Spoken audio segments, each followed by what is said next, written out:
ተማሪ መሆን ትልቅ ፈተና እንዳለው ሁላችንም እናውቃለን። የፈተና ጭንቀት፣ የቤት ስራዎች፣ ጠዋት በጠዋት መነሳት፣ ይህ ሁሉ ድካም ቆዳችን ላይ፣ ፀጉራችን ላይ እና በአጠቃላይ ውበታችን ላይ ተጽዕኖ ማሳደሩ አይቀርም። ብዙ ጊዜ ተማሪዎች ውበትን ለመጠበቅ ብዙ ገንዘብ ወይም ረጅም ሰዓት ያስፈልጋል ብሎ ያስባሉ። ነገር ግን ይህ ፍጹም ስህተት ነው። ዛሬ በቪዲዮአችን ውስጥ ለየትኛውም ተማሪ የሚሆን በጣም አነስተኛ በጀትን የሚጠይቅ እና በቀን ውስጥ ከ5 እስከ 10 ደቂቃ ብቻ በመስጠት ፍጹም የሚያበራ ቆዳ፣ ያማረ ፀጉርና ሁልጊዜም ሳቢ መልክ እንዲኖራችሁ የሚረዱ 10 ወርቃማ የውበት አጠባበቅ መንገዶችን እናያለን። እነዚህ መንገዶች በጣም ቀላልና ማንም ሰው ቤት ውስጥ ሊያደርጋቸው የሚችላቸው ናቸው።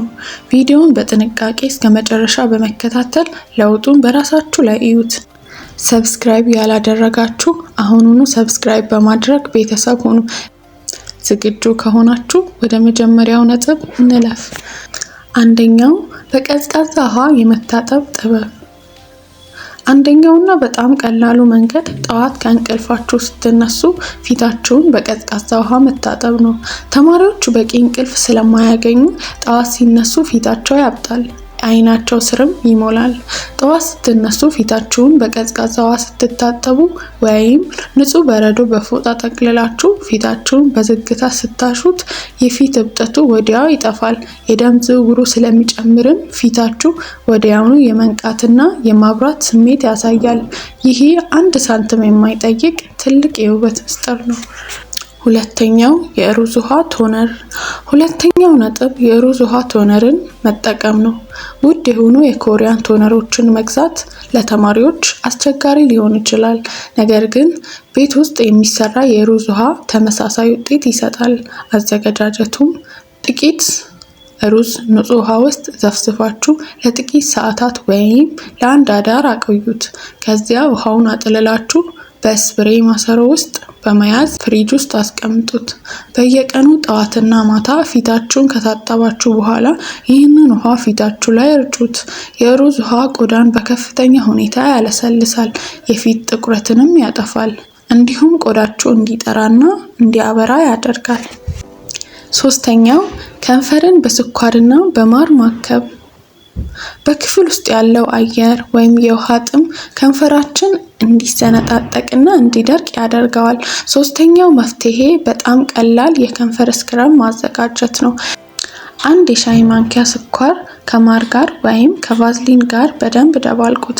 ከዚያም ከንፈራችሁ ላይ በመቀባት ለ2 ደቂቃ በጣቶቻችሁ በዝግታ እሹት።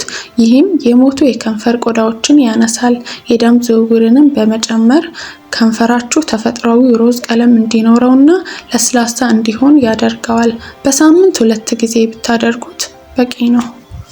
አራተኛው የአረንጓዴ ሻይ ከረጢቶችን ለአይን ስር ጥቁረት መጠቀም። ሌሊት አርፍዶ ማጥናት ለአይን ስር ጥቁረትና እብጠት ዋነኛ ምክንያት ነው። አራተኛው መፍትሄ ግን ያገለገሉ የሻይ ከረጢቶችን አለመጣል ነው። ሻይ አፍልታችሁ የተረፉትን የሻይ ከረጢቶችን ፍሪጅ ውስጥ ለ10 ደቂቃ አቀዝቅዟቸው። ከዚያም አይናችሁ ላይ ያስቀምጣችሁ ለ10 ደቂቃ ጋደም በሉ። በሻይ ውስጥ ያለው ካፊን እና አንቲኦክሲደንት አይናችን ስር ያሉ የደም ስሮች እንዲነቃቁ ያደርጋል። ይህም የአይን ስር እብጠትና ጥቁረትን በአጭር ጊዜ ውስጥ ያስታግሳል። አምስተኛው ፊትን በስርዓቱ መታጠብ። አምስተኛውና እጅግ ወሳኙ ህግ ፊትን በስርዓቱ መታጠብ ነው። ብዙ ተማሪዎች ውጪ ውለው ደክሟቸው ሳይታጠቡ ይተኛሉ። ይህ ለብጉር መውጣት ትልቁ ምክንያት ነው። ውጪ ስንውል አቧራ፣ ጭስና ላብ ፊታችን ላይ ይከማቻሉ። በተለይ ማታ ከመተኛታችሁ በፊት ፊታችሁን ተስማሚ በሆነው በፊት ሳሙና ቢያንስ ለ1 ደቂቃ በጥንቃቄ እሽት አድርጋችሁ ታጠቡ። ይህ በቆዳችሁ ላይ ያሉ ቀዳዳዎች እንዳይደፈኑና ብጉር እንዳይወጣ ይከላከላል። 6ኛ ሞይስቸራይዘርንና የፀሐይ መከላከያን መቀባት። ስድስተኛ ነጥብ ቆዳን መጠበቅ ነው። ተማሪዎች ትምህርት ቤት ሲሄዱና ሲመለሱ ለፀሐይ ተጋላጭ ናቸው። ስለዚህ ሁል ጊዜ ጠዋት ፊታችሁን ከታጠባችሁ በኋላ ቀለል ያለ እርጥበት ሰጪ ወይም ሞይስቸራይዘር እና የፀሐይ መከላከያ ሰንስክሪን መቀባት ልምድ አድርጉ። የፀሐይ መከላከያ ቆዳችሁ እንዳይቃጠል፣ ያለ ዕድሜ እንዳያረጅ እና ጥቁር ነጠብጣቦች እንዳይወጡበት ይከላከላል። ይህም ለወደፊቱ ጤናማ ቆዳ እንዲኖራችሁ የሚያደርግ ትልቁ ኢንቨስትመንት ነው። ሰባተኛው የሐር ትራስ ጨርቅን መጠቀም። ሰባተኛው ነጥብ ሳታውቁት ውበታችሁን የሚጎዱ ነገርን ማስተካከል ነው። አብዛኞቻችን የምንጠቀመው የጥጥ ትራስ ጨርቅ ነው። ጥጥ የፊታችንን ተፈጥሯዊ ቅባት ስለሚመጥ ፊታችን እንዲደርቅና ባክቴሪያዎች እንዲከማቹ ያደርጋል። በተጨማሪም ፀጉራችን እንዲሰባበርም ያደርጋል። በጥጥ ፋንታ የሐር ጨርቅ ተጠቀሙ። ይህ ጨርቅ በጣም ለስላሳ ስለሆነ ፊት ላይ ሽፍታ እንዳይወጣ ይረዳል። የፀጉር መሰባበርንም በከፍተኛ ሁኔታ ይቀንሳል። ይሄ የማይቻል ከሆነ ማታ ስትተኙ ፀጉራችሁን በቦኔት እሰሩት። ስምንተኛው የፀጉር ተፈጥሯዊ እንክብካቤ። ስምንተኛው ነጥብ ስለ ፀጉር ውበት ነው። በትምህርት ጭንቀት ምክንያት የፀጉር መርገፍ ለብዙ ተማሪዎች ትልቅ ራስ ምታት ነው። ለዚህ ደግሞ በጣም ረካሽና ውጤታማ መፍትሄ ሮዝመሪ ቅጠል ውሃ ነው። አዘገጃጀቱም ቅጠሉን ውሃ ውስጥ አፍልታችሁ ውሃው ቀለሙን ሲቀይር አውርዱትና አቀዝቅዙት። ከዚያም ፀጉራችሁ ስር ላይ በየቀኑ ወይም በየ2 ቀኑ እየረጫችሁ በጣቶቻችሁ እሹት። ይህ ውሃ ፀጉር እንዳይረግፍ ያደርጋል። አዲስ ፀጉር በፍጥነት እንዲበቅልም እንዲፋፋም ስለሚያደርግ ፀጉራችሁ በሮዝመሪ ቅጠል መንከባከብ ትችላላችሁ ማለት ነው። ዘጠነኛው በቂ ውሃ መጠጣት።